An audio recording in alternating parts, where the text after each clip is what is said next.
Ano ang kayamanan mo? Ano ang kapangyarihan mo? Ano ang meron ka? Ano ang wala ka? Ano ang kaya mong gawin? Ano ang kahinaan mo? Ito ang ilan sa mga katanungan ni Archimedes sa kanyang sarili habang pinipilit niyang abutin ang kanyang mga pangarap. Paano hihigitan ni Archimedes ang taong pilit siyang ibinabaon sa kabila ng kanyang patas na pakikibaka sa buhay? Ito ang kwentong inyong matutunghayan sa videong ito. Pero bago ang lahat, don't forget to hit the subscribe button, pati na rin ang notification bell para lagi kayong updated sa mga bago pa nating pasabog na mga video sa mga susunod na araw mga parikoy. Kung handa na kayo, umpisahan na natin in 3, 2, 1.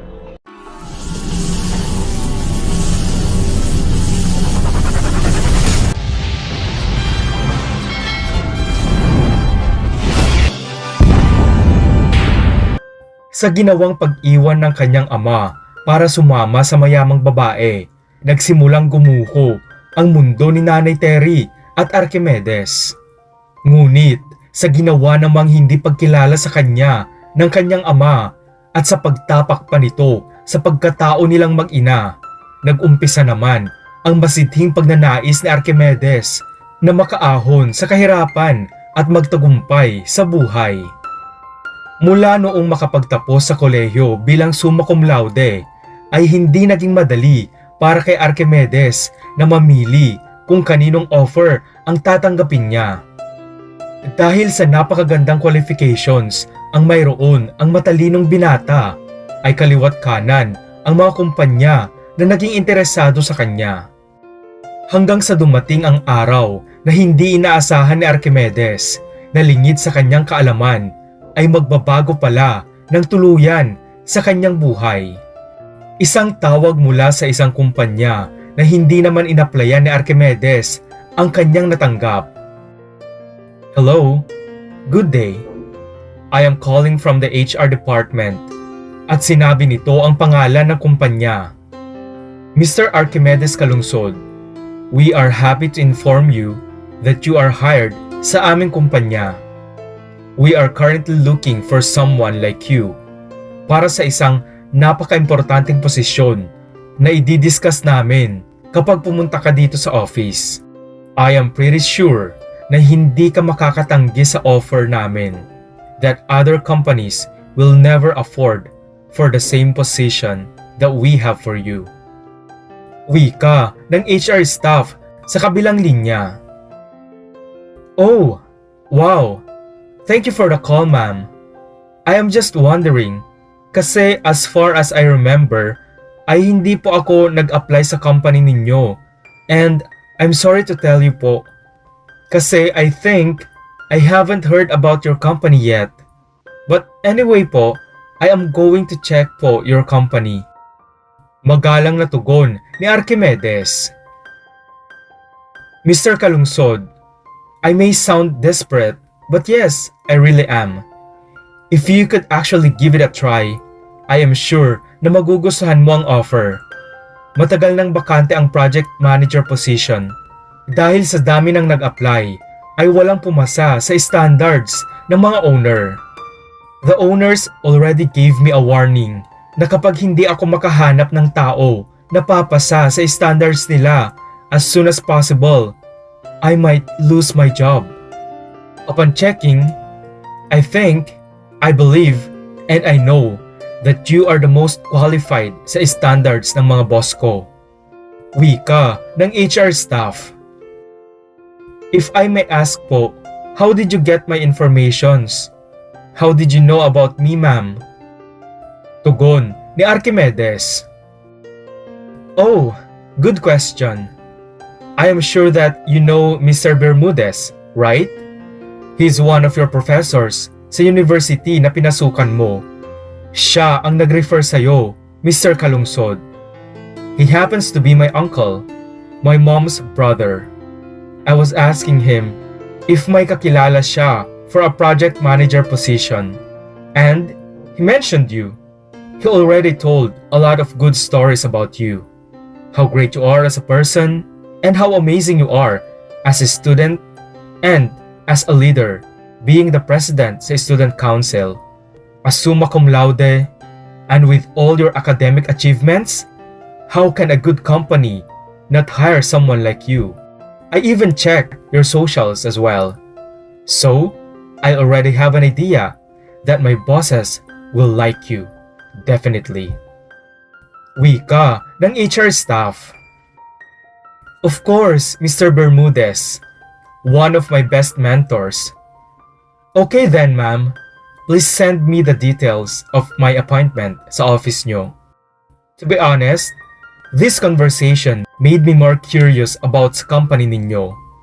Don't worry, I think you are not going to lose your job, ma'am. Masayang wika ni Archimedes, sabay binigay na nito ang kanyang email address. Great! I'm taking that as a yes from you, Mr. Kalungsod. See you the soonest. Expect my email right after this call. Thank you and have a wonderful day. Tugon ng HR staff. Anak, congrats ulit! Ibang klase ka talaga, anak. Pinag-aagawan ka na ng mga kumpanya ngayon. Thank you, Lord, dahil si Archie ang binigay mong anak ko. Wala akong kasakit-sakit sa ulo sa kanya, Lord. I love you, anak. Napakasayang wika ni Nanay Terry. Salamat, Nay. Siyempre, hindi naman ako magiging ganito kung hindi niyo ako binusog sa pagmamahal at pag-aaruga niyo, Nay. Daig ko pa ang nanalo sa loto dahil ikaw ang naging nanay ko. Naluluhang tugon ni Archimedes, sabay yakap na mahigpit sa kanyang ina habang naalala din niya yung mga pagkakataon na pinagtabuyan siya ng sarili niyang ama. Yung pagkakataon na imbis na yakapin siya nito, ay binato pa siya ng pera bilang kabayaran sa kanyang tuluyang paglaho sa buhay nila. Dumating na nga ang formal interview ni Archimedes sa kumpanyang tumawag sa kanya at naging maayos nga ang naging takbo ng lahat. Pero bago siya papirmahin ng kontrata, ay kailangan muna siyang dumaan sa pinaka-final interview kasama ang owner ng kumpanya for approval dahil nga, ayon sa HR department, ay napakataas ang standards nito para sa bakanting posisyon. Pagdating ng owner ng kumpanya, ay nagsitayuan ang lahat bilang pagbati. Hindi naman nagtagal, ay pinapasok na nito ang HR manager sa kanyang opisina para ipakilala ang candidate for the project manager position na si Archimedes. Good morning, sir. This is Archimedes Kalungsod, sir. He is our potential new project manager. He already passed all the assessments and interviews from our end, and he is here for the final interview with you and for your approval as well, sir. Wika ng HR manager. Siya po ang owner? Gulat na wika ni Archimedes. You are fired! Get out! Now! Galit na sigaw ng owner sa HR manager na walang kamalay-malay, kaya takot na takot ito na lumabas ng opisina. So, kayo pala ang may-ari ng kumpanyang ito, sir? My bad. Dapat pala, tinanong ko sa HR kung sino ang owner bago ako nagpunta dito. Oops, I know what you're thinking, Mr. Arnold. For the record, I did not apply for any job in this company dahil hindi naman ako aware na may nag-i-exist pala na ganitong kumpanya. It was your staff who called me and gave a good offer just for me to choose to work here. It's just a waste of time. Kung alam ko lang na ikaw pala ang may-ari nito, hindi na sana ako nagsayang ng oras na pumunta dito. Sir, nice to see you again, Mr. Arnold. And please, wag na wag mong kakalimutan yung sinabi ko sa sulat. Umpisa pa lang to. Nakangiting wika ni Archimedes. Ayaw mo talagang tumigil, ha? Nang aasar ka ba? Get a life, boy. Sinasabi ko sa'yo, wala kang makukuha sa akin. Wala kang lugar sa kumpanya ko. Isang beses ka pang magpakita sa akin o sa pamilya ko, I will make sure na magsisisi ka. Masama akong magalit, pero mas masamang maggalit ang asawa ko. Hindi mo alam ang kinakalaban mo. Layas! And never ever show your face to me again. Never! Gigil na wika ni Mr. Arnold, ang may-ari ng kumpanya, ang ama ni Archimedes na nang iwan sa kanila para sumama sa isang mayaman na babae na nagbigay sa kanya ng marangyang buhay at tumupad ng lahat ng mga pangarap niya. Alam nyo, lagi kong tinatanong ang Diyos kung bakit ikaw ang naging tatay ko. Bakit ikaw pa? Bakit sa kabila ng lahat, ikaw ang nagpapakasasa sa masarap na buhay? Habang kami, ni nanay, ay hirap na makaraos sa buhay. Pero, naisip ko, maaring sagana ka sa material na bagay. Pero, alam mo sa sarili mo na walang kapayapaan dyan sa puso mo. Good luck to you, sir. Archimedes Calungsod, your son, is signing off in your life forever. Adios! Wika ni Archimedes habang pinipigilan niya ang pagtulo ng kanyang mga luha dahil ayaw niyang ipakita sa kanyang ama na muli na naman siyang nasaktan sa ginawa nito sa kanya. Lingid pala sa kaalaman ng lahat ay kalaunan ay nalaman na din ng mayamang babae na si Madam Victoria ang tungkol sa unang pamilya ni Mr. Arnold.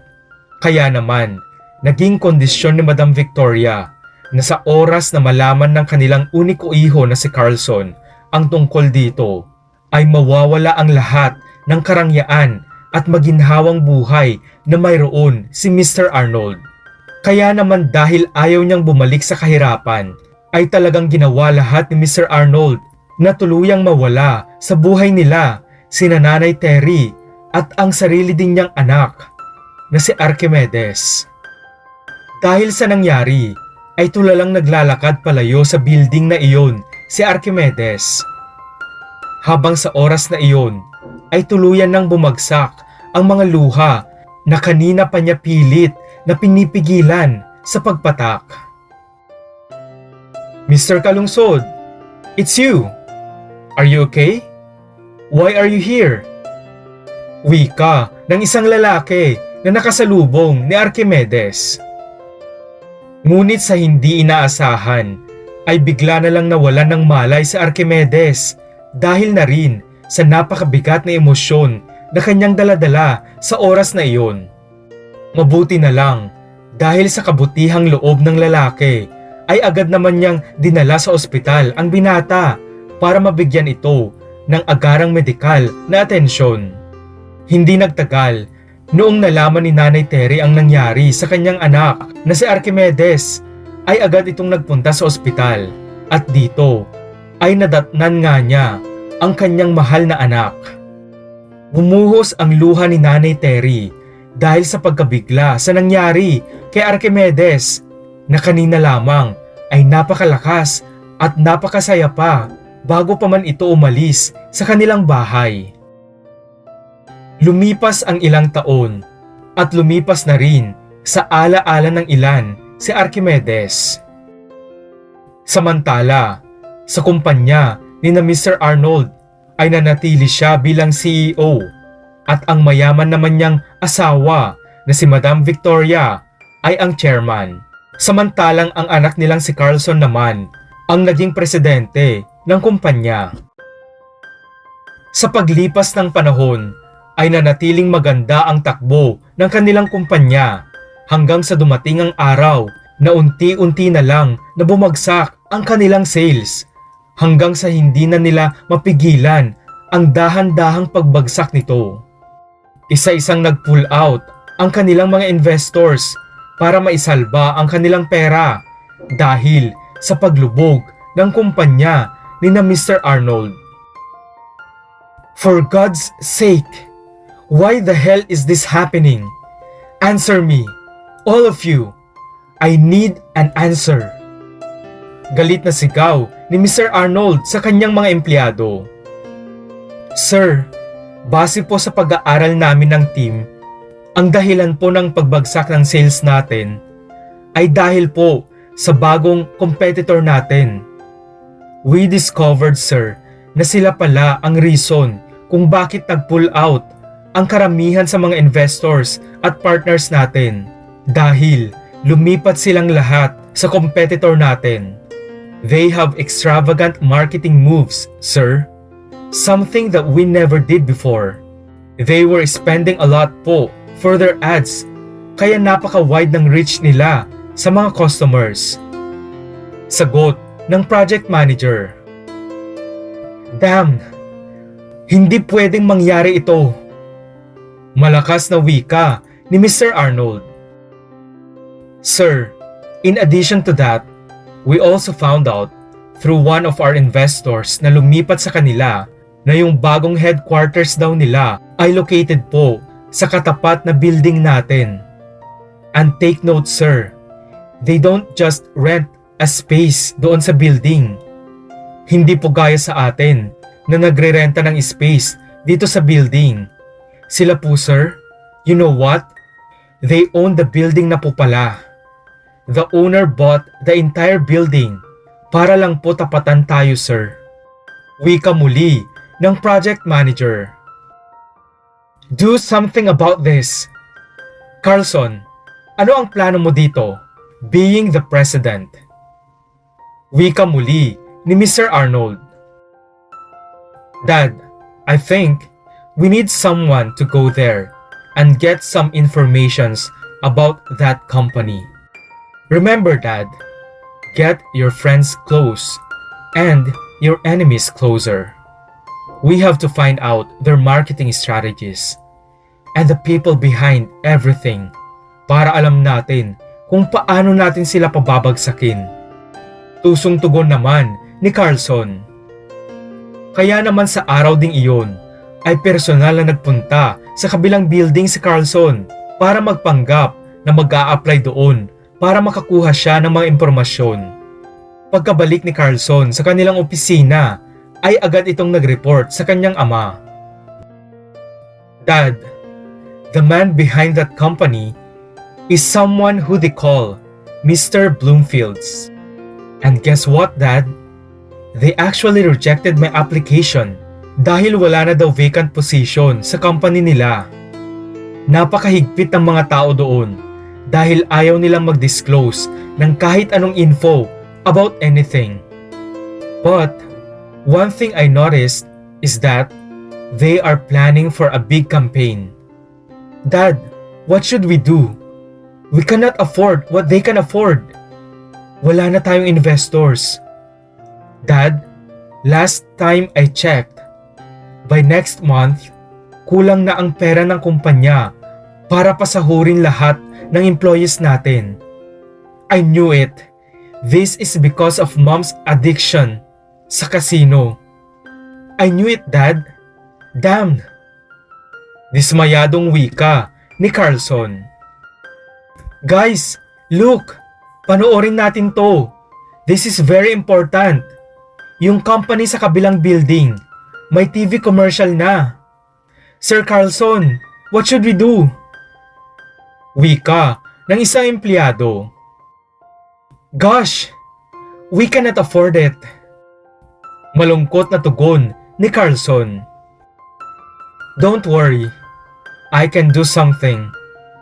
Everyone, get ready. Tatapatan natin sila. Prepare for everything. We will do what they are doing. Tatapatan natin lahat ng gagawin nila.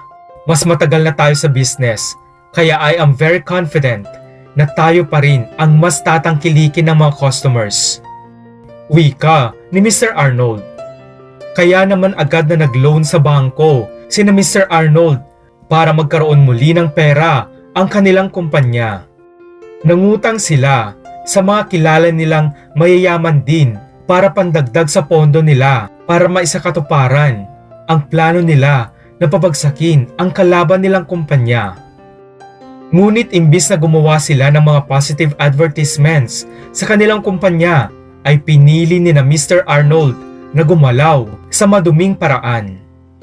Nag-conduct sila ng mga events kung saan ay puro black propaganda laban sa kabilang kumpanya ang naging tema ng mga ito para sa layunin nilang masira ang imahe ng kalaban nilang kumpanya sa mata ng mga tao. Ngunit sa pag-aakalang ikakapanalo nila sa sales ang ginawa nilang ito, ay kabaliktaran pala ang nangyari dahil mas lalo pang sumadsad ang kalagayan ng kanilang kumpanya na siya namang lalong nagpabulusok sa kasikatan sa publiko ng kalabang kumpanya hanggang sa hindi inaasahan ay tuluyan nang nagdeklara sina Mr. Arnold ng bankruptcy. Hayop! Sino ba yung Bloomfield na yan? Paano niya napabagsak ang kumpanya ko? Ang kumpanya natin! Sigaw ni Mr. Arnold habang nagwawala ito sa kanilang opisina. It's all your fault, Dad. Kayo ni Mom. Winaldas ninyo ang pera ng kumpanya. For what? For all your pagpapasikat. For all your bisyo. Ngayon, yung pera natin, nasa kasino na. Nasa sugal. Nasa bisyo. Habang tayo, wala ng pera. Ano ang susunod na mawawala? Yung bahay natin? Wika ni Carlson. Stop that, Carlson. Oh, shucks. Wait, honey, yung bahay. Natatarantang wika ni Madam Victoria. Makalipas ang ilang minuto, ay nagulat ang lahat sa biglang dumating. Hi, bakit parang nagkakagulo ang mayamang pamilya mo, Sir Arnold? Wika ng disenteng lalaki na biglang dumating sa opisina ni na Mr. Arnold. Sir, Madam, siya po yung may-ari sa kabilang kumpanya. Noong pumunta ako sa kabilang building kahapon, siya yung tinawag ng guard na Mr. Bloomfield. Gulat na wika ng project manager ni na Mr. Arnold. Ikaw? Sabay-sabay na wika ni na Mr. Arnold, Madam Victoria at Carlson. Kilala niyo po siya, Sir, Madam? Nagtatakang wika ng isang staff. Oh, what a surprise! It's good to know. Kilala niyo pa pala ako. I thought, nakalimutan niyo na ako. I heard about all those black propagandas that you did sa company ko. But, as I can see, it all backfired to you. Bankruptcy? I guess I heard it right. You see, Mr. Arnold, while I was busy building my empire, you were unknowingly destroying yours. Sabi ko naman sa'yo, sir, hindi lang kita papantayan, kundi hihigitan pa kita.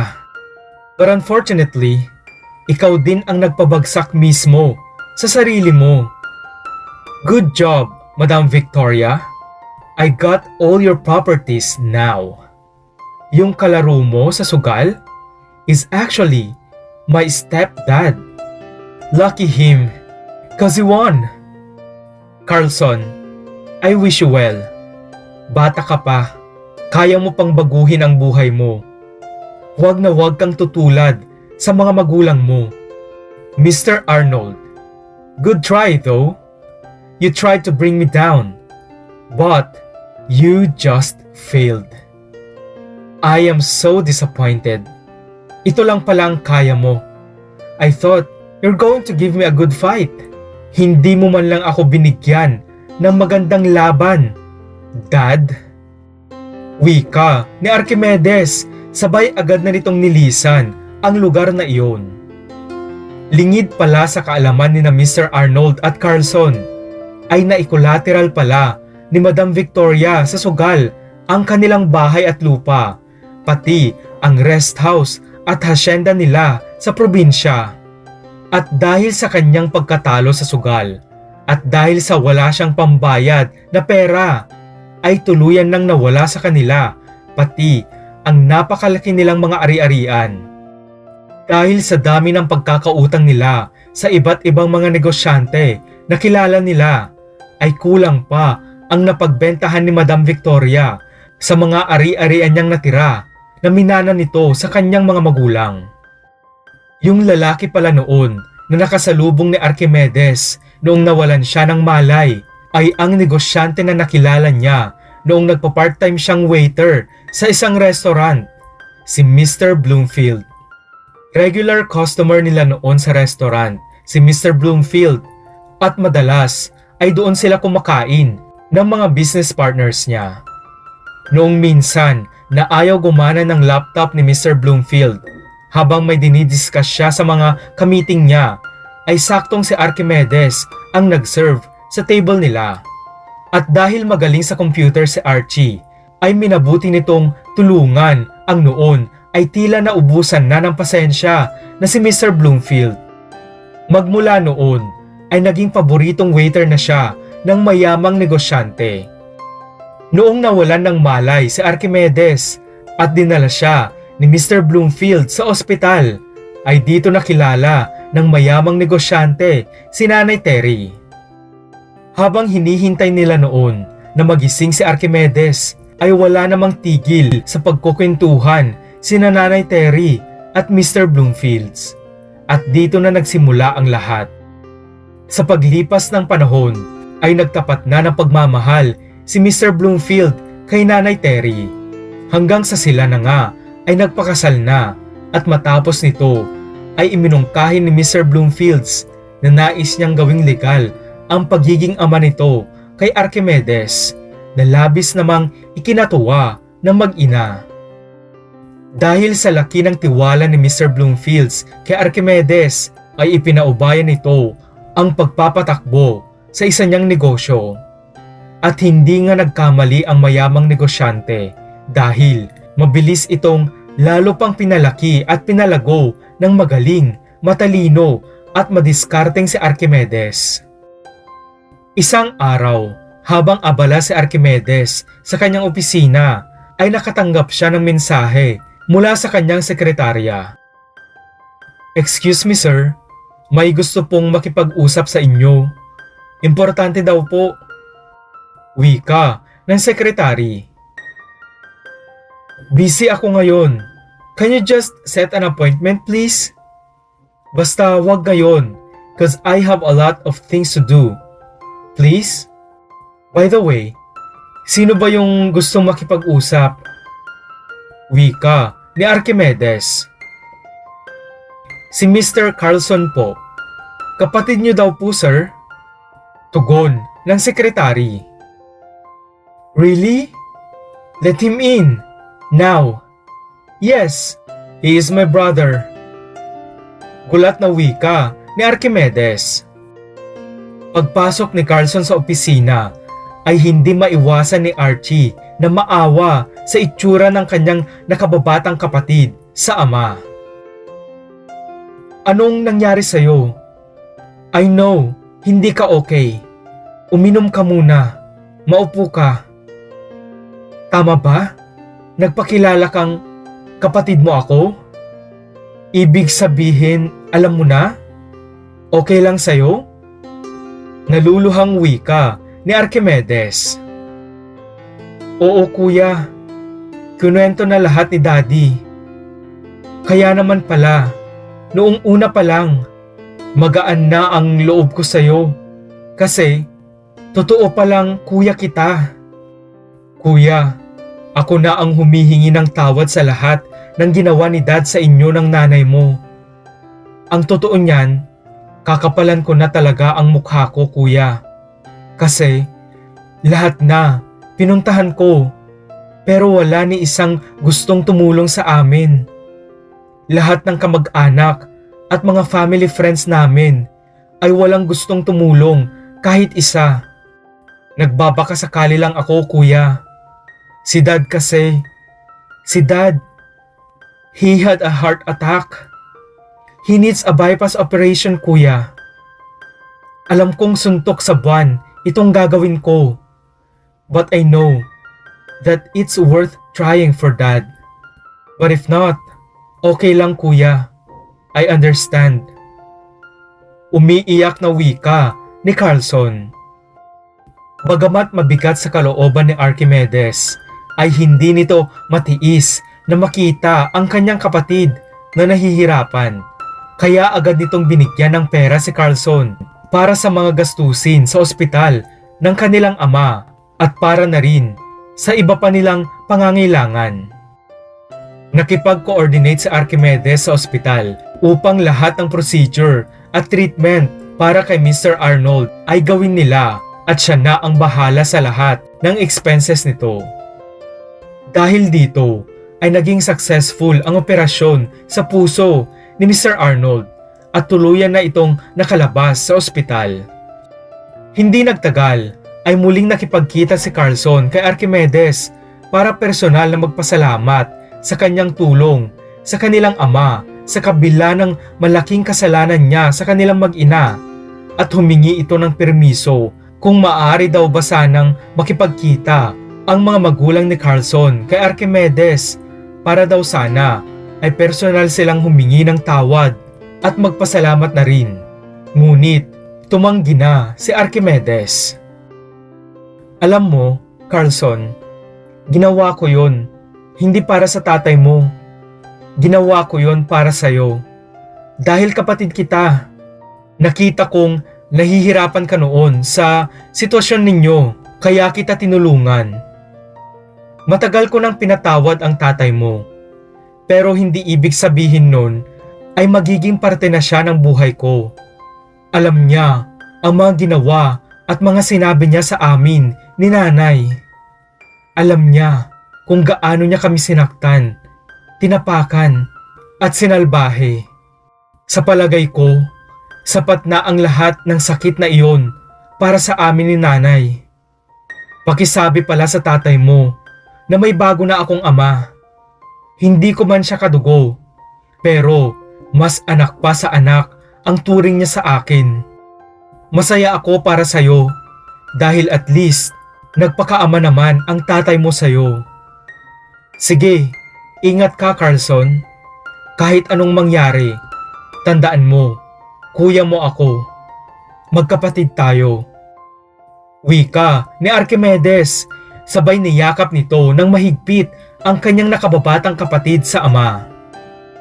Matapos nito ay umalis na si Carlson at ayon sa kanya ay uuwi na sila sa probinsya at doon sila maninirahan at magsisimula ng bagong buhay bilang mahirap at walang-wala. Naging masaya sina Archimedes at Nanay Terry sa piling ng kanilang napakabait, masayahin at mapagmahal na padre de pamilya na si Mr. Bloomfields. At sa kabila naman ng edad nila ay nagkaroon pa ng miracle baby sina Nanay Terry at Daddy Bloomfields. Kaya lalo pang naging masaya ang kanilang pamilya sa pagdating ng bagong baby at mas lalo pang ginanahan sa lahat ng ginagawa niya si Archimedes dahil damang-dama nito ang pagiging bagong kuya niya kay Baby Aristotle. Salamat muli mga pare koy. Kung nagustuhan nyo ang video ito ay wag na kayong mahiya na magbigay ng isang like. At kung bago ka lang sa aking channel, don't forget to hit the subscribe button, pati na rin ang notification bell para lagi kayong updated sa mga bago pa nating pasabog na mga video sa mga susunod na araw mga pare koy. Hanggang sa muli, salamat!